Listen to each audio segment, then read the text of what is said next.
I'm first generation born in America. My parents had to immigrate from Ukraine after World War II, and also the same tragic stories and crossing the border on foot. And now in February 24th of 2022, my husband ended up crossing the border by foot as well. So it's really unbelievable that this is happening again. Such a primitive, barbaric, and horrible war in our time right now. It's an honor and a great pleasure to be here representing Ukrainian spirit with my works, because I am Ukrainian and my husband is currently in Kyiv, Ukraine, and of course we've been living there for the last 30 years. So it was scary then, but we never thought it would escalate to such huge proportions. Everything that he's experiencing there, and all of our family members and all of our loved ones, I'm digesting it right now, and it will eventually surface in my work in a whole nother way that I have yet to discover myself.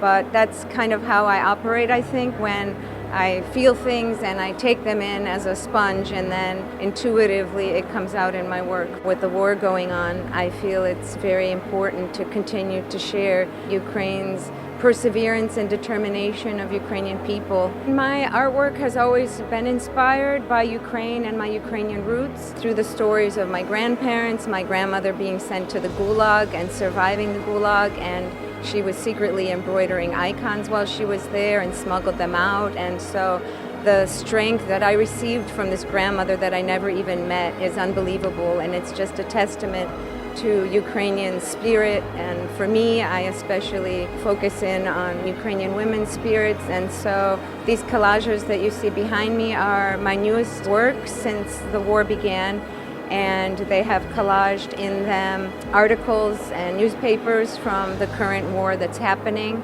along with my intuitive way of grasping the psychological feelings that Ukrainians are going through and how they always persevere, and how Ukrainian culture is very rich and always has been and will always remain.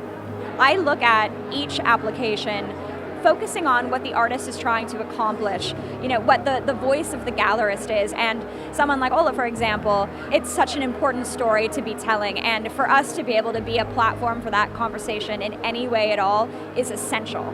I truly hope to inspire especially young women to continue with their passions. And women, of course, are the brunt of a lot of this pain when there's war or subjugation, or when they're not able to express themselves as freely. And so I think it's very important for them to hold on to that strength and perseverance, because we always have to find the freedom that's within ourselves despite our outside environmental circumstances, and that's what keeps us alive. Culture is so important and so relevant throughout the world, and especially at these times when there is a war, a culture is so important to connect people, for people to understand one another. It connects without words, it connects through intuitive ways, visually, and I've always believed that art can save the world, and that's one of the reasons, because when the human intellect isn't working properly, as in these cases of war, art connects us on such a human level. And to keep the Ukrainian culture alive through arts, through music, through painting, however it is, it's extremely important for people to continue, for young people to continue with their drive and their passions, because sometimes we don't know the value until years later of why it's important.